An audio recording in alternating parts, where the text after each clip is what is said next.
Good afternoon, everyone. Hey, Miss Eva, I see you.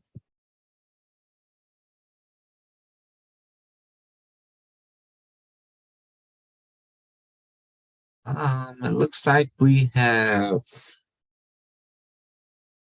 three members on.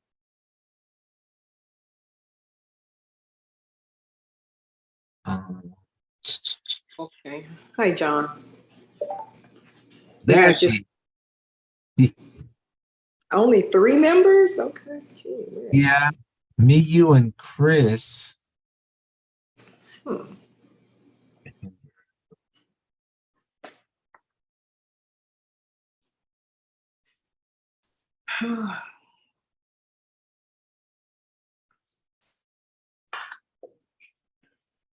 Afternoon, all.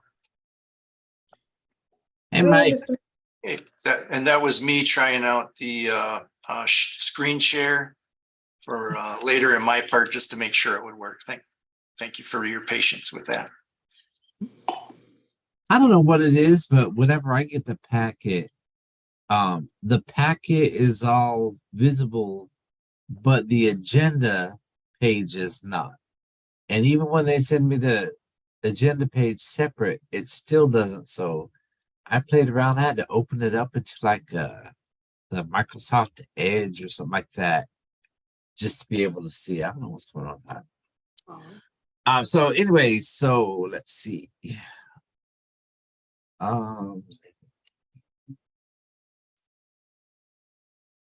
I know John Epting. I saw his email that he won't be here. Let's see. Just double checking if I'm missing anybody else. But it looks like it's still just us three. So again, we do not have a quorum. So we will move forward.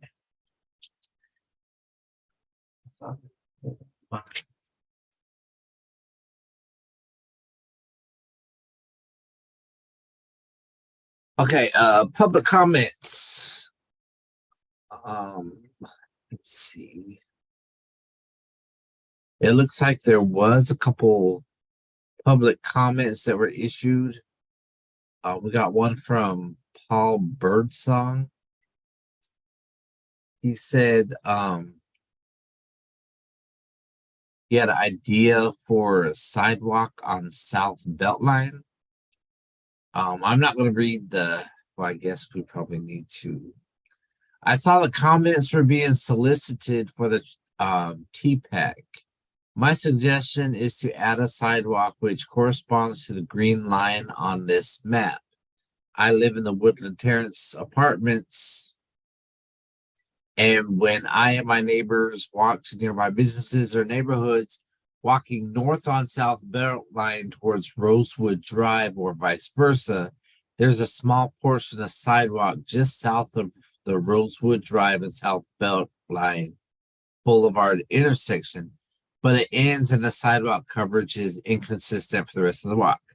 For portions of their walk, pedestrians are forced to walk on South Beltline Boulevard itself, which is a high traffic road with many cars that zoom by out of proximity, which is sometimes quite close to pedestrians.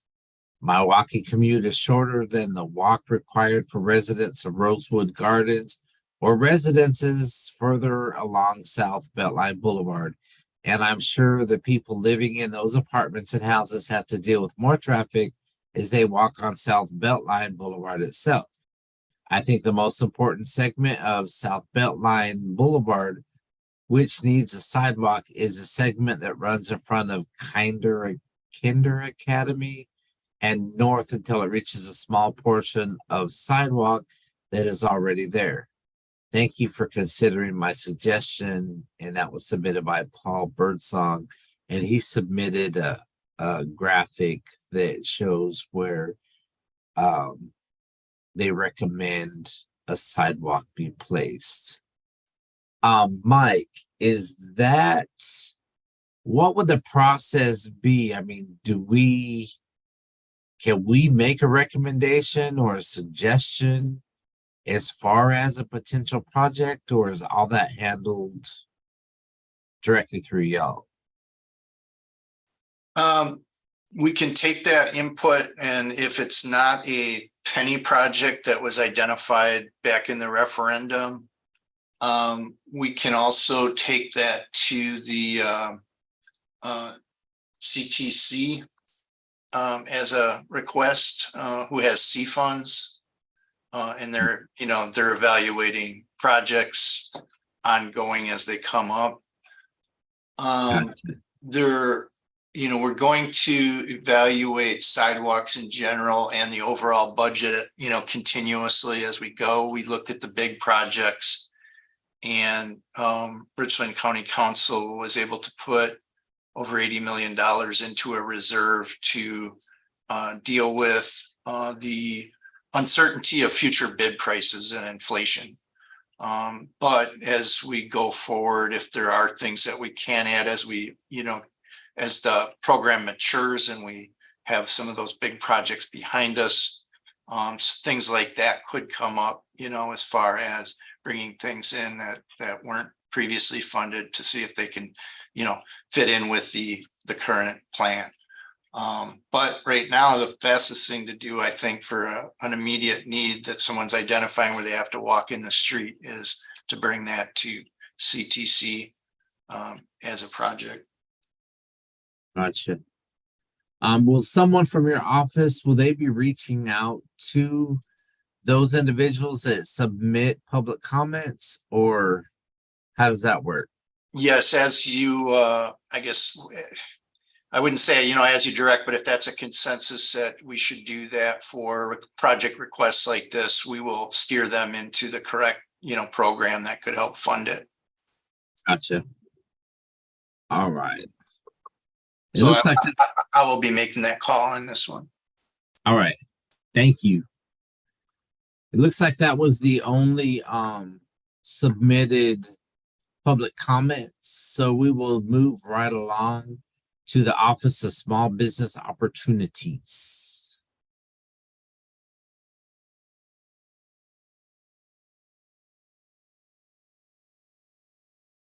Is she on yet? Oh no, she on there.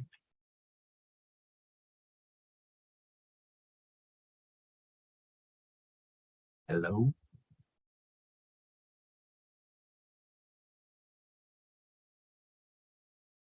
All right, well, I see Miss Andrews is on here. Let's kind of jump past the Office of Small Business Opportunities. And maybe someone could reach out to them. But in the meantime, let's go ahead and jump down to the comment. Miss Andrews. Hello, everyone. Can everyone hear me okay? Yes, ma'am. Okay. Well, hello. Our report begins, I forget the page number, I think. But for the first part of this, we have Zane. Well, he was there. Is he still there? Yes. Hey there. We have Zane McGee here. So he's the pro, or he would be the first-hand person for our bus stop shelters and amenities. So we've invited him in to speak. At some point, you guys have questions about those. So we asked him to come so he could be our frontline defense for this part. So Zane, I'll pass it to you. Yes, my name is Zane McGee and I work with Davis and Floyd, and we handle a lot of the permitting and getting approvals for all the shelters and bench requests that the comment has. And we've been providing this report. It's kind of we provided it to the service committee, and then I think at some point it got added to this as well. And it sounds like, discussing with Jackie, there's been quite a few questions the past few months about some of the stops. So I offered to, I guess, join this meeting to kind of maybe clear up some of that stuff. Maybe Jackie's a little less familiar with because we handle it for the comments. So I don't know what Jackie usually reports on exactly on what we provide, but So Zane, I was mostly joining to answer questions. So I'm sorry. Zane, you will go down and just kind of point out the report that's in the packet, the shelters you've done, how many you've installed, how many we're still waiting on. I didn't attend the last couple of meetings, so I know she said John Epstein had a few questions. So I know he's not here to attend this meeting. So, if you guys are, Mr. Black, if you know of any questions that we could relay over to Mr. McGee, that he can answer about the report in front of you. I know it seems like there was one thing that we brought up was instead of just identifying the stop numbers, if you could provide the locations for those as well. So, And I know she had like stop 21, it said Hardin and Rosewood. Are you guys looking for something beyond that? We did do that, and that was kind of a miscommunication. I think at some point, I thought that you just kind of wanted a snapshot of where stuff had been rather than it being on a monthly recurring. So I had stop names were usually there, but I had taken them off for that singular report, but we've put them back. So okay, those are there. Yeah, so, John, it appears as if they did added the roads to the list now that associated with the stops. So oh, I that's see it now. really good. Yeah, yeah. So I see that they did that. So Okay, that's all. my bad. Thank them for that. Yeah. No problem. You see it, John? Yeah, I Yeah. see it now. Okay. So for the sake of reading them out one by one, like I say, Zane is here to answer any questions. If you had any questions about our stops or anything on the report in front of you. No, I know Mr. Epting, he did have some questions, but he didn't say what they were. Okay. All right. Um, So we'll, I guess, hold his questions for next month, you know. Okay. Same back again. I'm sure he like us enough to come back and return. So we'll, Zane, you're free to go, and I will move on to the next page of my report. So page 18, where we start our ridership. So ridership for the month of July 2023 was a little over 123 passenger. That's, of course, a difference from 2022. The same point is up by a little over 4%. The next page gives you a current month and a previous month comparison.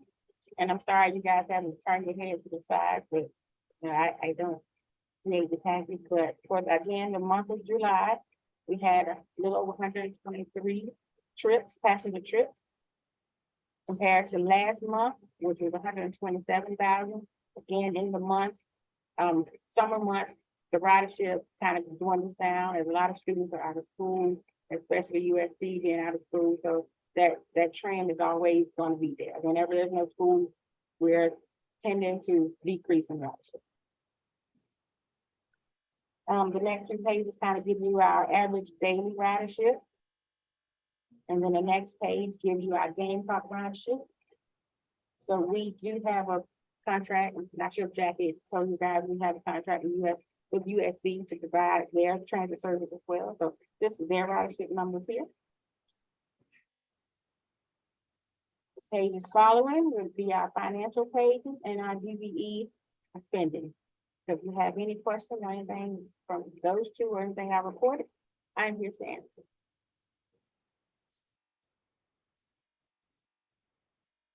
Anybody have any questions? Just one question, can I get one question? Just one? All right, so if no questions, that concludes my, oh, Mr. Chris has his hand up. Yeah, Ms. Andrews, it's Chris Kiefer. How you doing? I just wanted to say it's not a question, but it's good to see the ridership going up month after month for the years. That's good.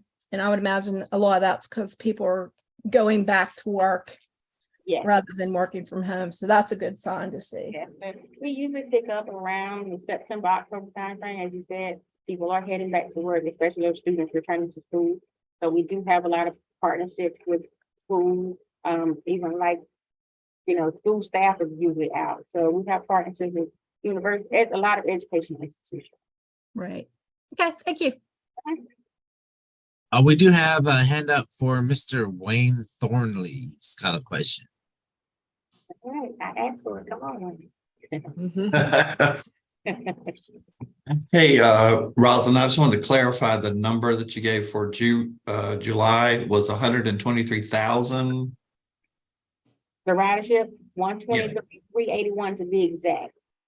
123, 381. Okay. Okay. And y'all call those rider trips? Yes, passenger trips. So Yeah. that, yeah, it's not, it could be individual or it could be one person that rode multiple times. But we count them on a board of us. Okay, great. Thank you.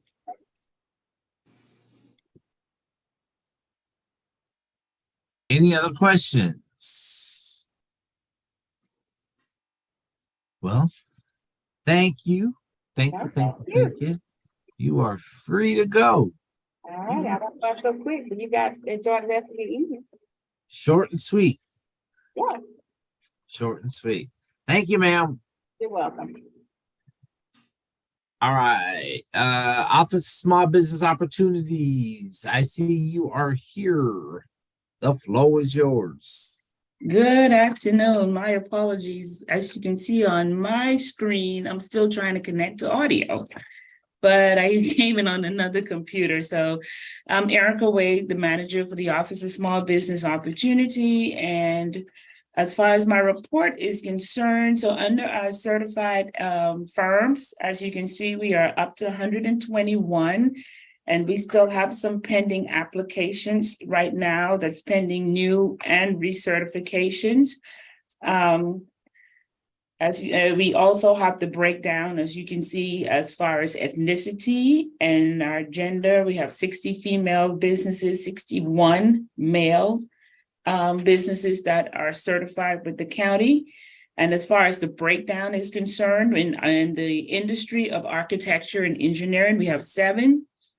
Construction, we have 36 firms. Construction is 36, non-professional is 9, 63 in professional services, and 7 is our wholesalers. And some of the upcoming events that we do have on September the 30th is our big event. This year, our focus is around expose, expand, and evolve. And our keynote speaker this year is Mr. Matt Beatty of Guru. We will also have a panel discussion that's going to be around our title. We have 2 of our SLBs, as a matter of fact, Mr. Tollison, who's over Tollison Construction. We have Mr. Ron Harvey. We have, can't remember everybody off the top of my head right now, but Mr. Matt Beatty is also our lunchtime speaker. And then we will have breakout sessions. Our breakout sessions, we have Ms. Candace Shiver from the Shiver Group. She will be talking about teaming. And then we'll go into our panel discussion. And again, this is Wednesday, September the 13th, 2023. We're going to start at 8:30 in the morning. It's going to be held at the R2I2 Conference Center, and that's 763 Fashion Drive. So this is in the Sand Hills, in the R2I2 Center. Do you have any questions?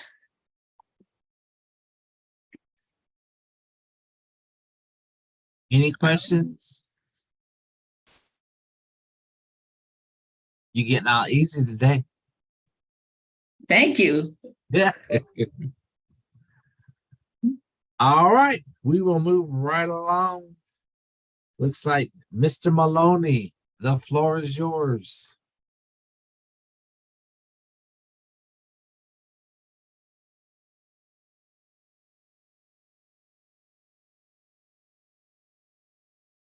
I think you're muted though. Oh, I'm sorry. Thank you.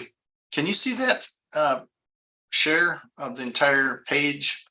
Yes. Okay. So I was just going to go over it and kind of hit some things I have for comments here for you, some highlights. But if you're seeing the August 2023 report, financial report on your screen, okay.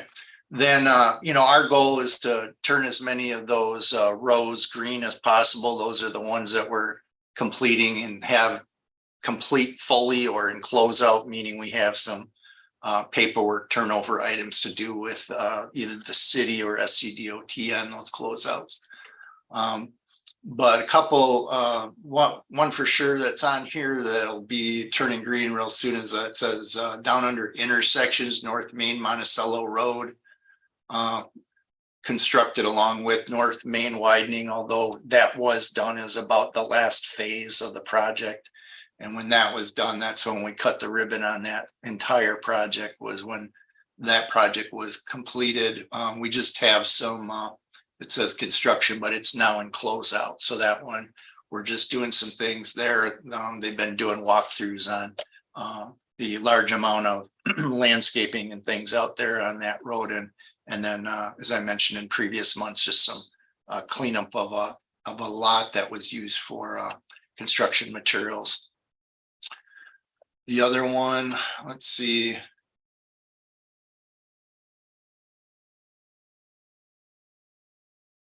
Would be under special projects, Vista 2. And of course, we had a celebration of the completion of that project, and that's now in closeout. There was a problem with the irrigation system on that had been repaired a little over a week ago. And then there'll be some plantings that need to be replaced, primarily because it wasn't being watered, but irrigation system on Green Street was repaired. And that was a punch list item we had on that. So that'll be going to green very soon.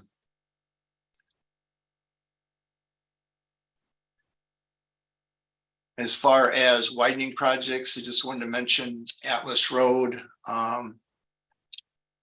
So we did receive the DOT comments on the final plans, and we have created updates. So we sent that to our OET, and they're going through the final updates to get those back to DOT. So that's necessary in order to get the authorization to proceed with bidding on that. And then on Shop Road widening, so we sent the SCDOT comments were received, the OET comments, our consultant comments were transmitted to the back to the DOT on August 7th. So once we have those in a good standing with DOT, we'll get an ATP to begin land acquisition on that project. Garner's Ferry Road and Harmon Road intersection is a project that had a long utility relocation going on. Final utility finally got out of their way in the last week, and they're going to start next week on the resuming the road construction. When you go out there, there's a cut for what will be a new right turn lane on the westbound Garner's Ferry. And then they'll have the turn lanes in the widened Harmon approach to that intersection as well. So that road work starts next week. Screaming Eagle and Percival intersection is complete and fully operational. So it's substantially complete.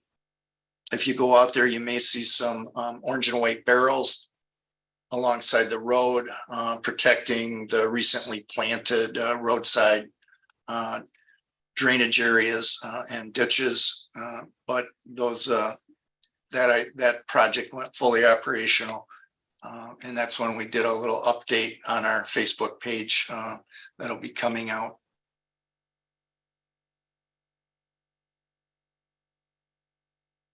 Alpine Road sidewalk and resurfacing has a bid opening coming up this week.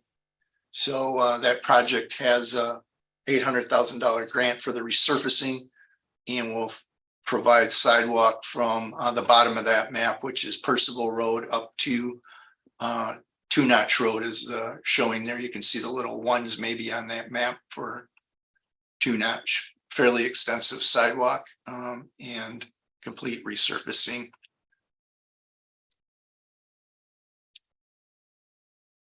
Percival sidewalk project there had a property acquisition that we needed to do over the past few months, and we were able to find with a little help from our consultants on that, the person who getting in contact with the person who owned the land. And then we also need, we found we need a utility line easement from them as well. Once we have that, we should have the ATP from SCDOT and ready for bid on that project to go to construction. And Sunset Drive, SCDOT has approved the final plans. We just need the final permissions from landowners in order to bid that project out to construction. And those are my comments.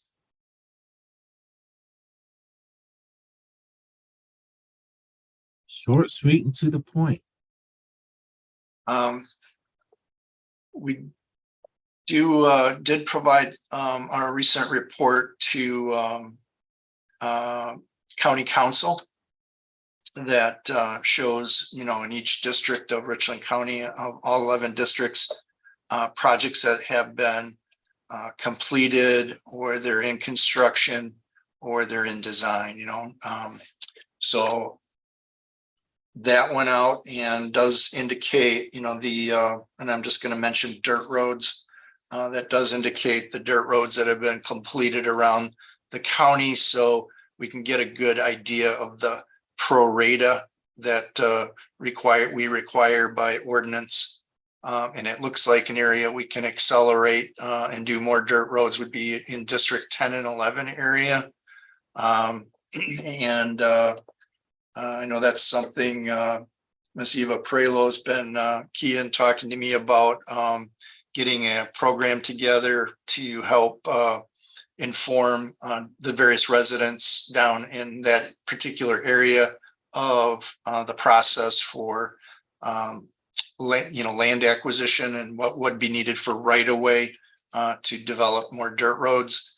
And the way we bid those out is usually about a mile of dirt road per bid, which is in that $1 million area.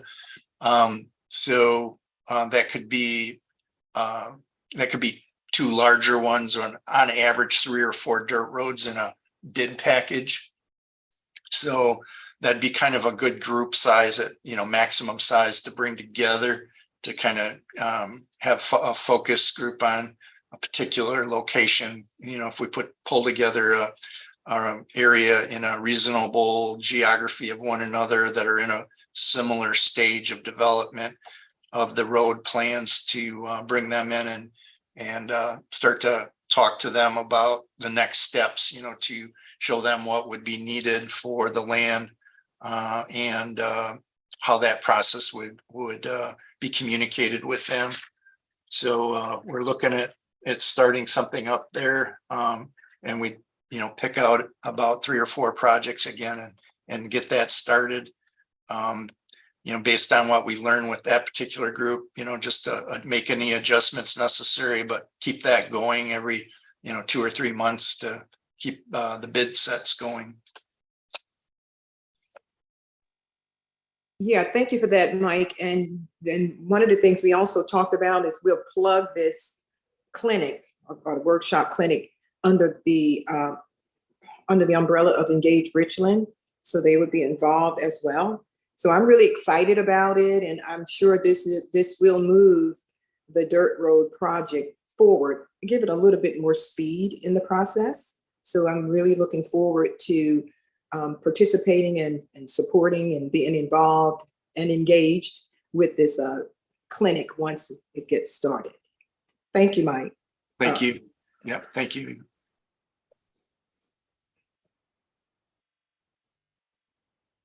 I do got a question for you too, Mike. The on Hardscrabble at the Lake Carolina entrance, they were told that they would be getting a stoplight there at the Lake Carolina entrance. Do you know anything about that, or if that's actually accurate or not? I'll need to pull their plans for that from SCDOT. Okay. I know you all know they're managing that project, but Yeah. for anybody that doesn't know, SCDOT is managing the project, and we'll reach out to them, though. They're very helpful when we have questions. So I'll get that out. And how would you just like email back on the response to that? Yeah, To the please. committee, okay.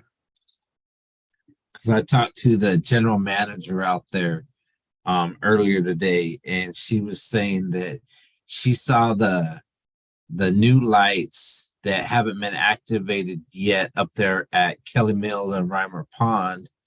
And she said that they were told that they were getting one at the Lake Carolina entrance too. And so she just wanted to know if that was still the plan or not. So Okay, I told her, well, good timing because I had a meeting this afternoon with y'all. So okay, yeah, we'll get that back as quickly, like by tomorrow as we can. okay. So since they'll be expecting something from tonight, but we'll take a look at that. I know, as the Penny, we've been also looking at Kelly Mill because we'll be we just kicked off the design, of Kelly Mill going kind of northeasterly, I guess, from Hardscrabble. Yeah. But I'm sorry, I guess that would be southeasterly. I get confused either way. So I'm still working it out. They put the whole state on a slant here, so. It's the part that, I just look and see what my car says, the direction I'm going. So Yes. that's how I know. So I just refer to it as the part that heads towards the schools. Yes, There ma'am, you that's go. exactly it. that's, yeah. All right. Does anybody have any questions for Mr. Maloney?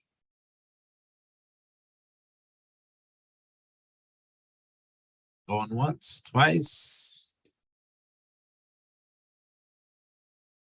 All right. Thanks, Mike. Thank you.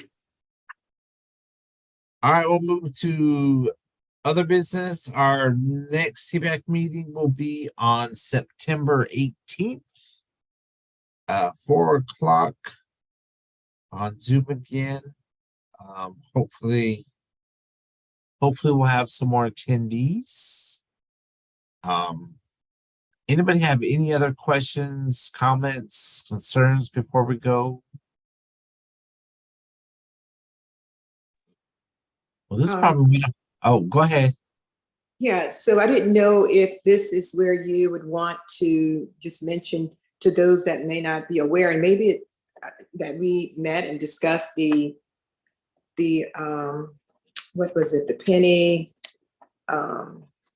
State of the penny. state of the penny. Yeah, it kind of escaped me there. Didn't know if you wanted to speak a little bit on that, the path forward and our projected outline, plan for it. At this point, I think all we really have is Chelsea still on here? I saw Chelsea on here. Yes, I'm here. There she is. Oh, how did I get to that? We are still in the Planning stage, maybe planning not. stage. Yeah. Yes, so we have a tentative date. But we have another meeting, internal meeting, for planning before we release any additional information. And that meeting is gonna be August the 31st. I'm not sure, Mr. Maloney, you're still sharing your screen and we can all see your email, just an FYI. This is a public meeting. But I could see. Okay. But I do want to take this opportunity to let everyone know that the Transportation Penny does have a new website. It is live and it went live August 1st. So we invite everyone, it is richlandpenny.com. We invite everyone to go and check it out, peruse the site. There's some familiar faces on there that you may see. We were hoping that we will also have a new Transportation Penny Facebook page, which is Richland County Transportation Penny. We encourage everyone to like, follow, and share. Wayne is responsible for the penny page. He's very proud of it. If you have any questions or suggestions on the type of content that we can be posting on the page, we welcome that. Please feel free to reach out to pio@rcgov.us or Richland County .us. I think it is. Somebody correct me. But yeah, so we're full steam ahead with creating some new deliverables for Transportation Penny to kind of amplify the penny and make sure that people know what the penny is doing for them. There are a lot of great projects going on every week. You can, or bi-weekly, you can catch the Penny Project Update, where we cover various projects across the county, different areas. We have about 4 videos online now if you want to go back and watch those. Again, we welcome you to like, follow, and share so you can get some great informative information about what the penny's doing for you. Awesome. Thank you, Miss Chelsea. And if I could just take a moment to say, the penny tax is also a 1% tax. So if you take $1, you're gonna pay a penny for every dollar you spend, which equals 1%. So some people have a disagreement with it being a penny tax versus a 1% tax, but apples and oranges. So anyway, Yeah, go ahead. I just say that, you know, it was probably, if we want to say all the words in that, you could say it's a penny on the dollar tax, but every community that's had it, that, you know, has called it a penny. It's known, you know, very clear in the referendum and in the state statute. We can certainly put links to all that. And I think Public Information Office Communications has done that. But yeah, we saw the comments on that, and you know, people in our Facebook page commenting to that. I don't think we'll change the name, but we will put out information so it's clear. It's, you know, it's a penny on the dollar going to transportation. You know, just, yeah, I'll just leave it at that. So, all right. Anybody have anything else? That's all. Well, time is now 4:37. We will be adjourned. Hope y'all have a good night, and we will see you. Some of us will see you on the 31st, with Miss Chelsea, and everyone else, we will see you on September 18th for our next meeting. Okay. Goodbye, everyone. Thank y'all. Have a good Take care. Okay, bye-bye.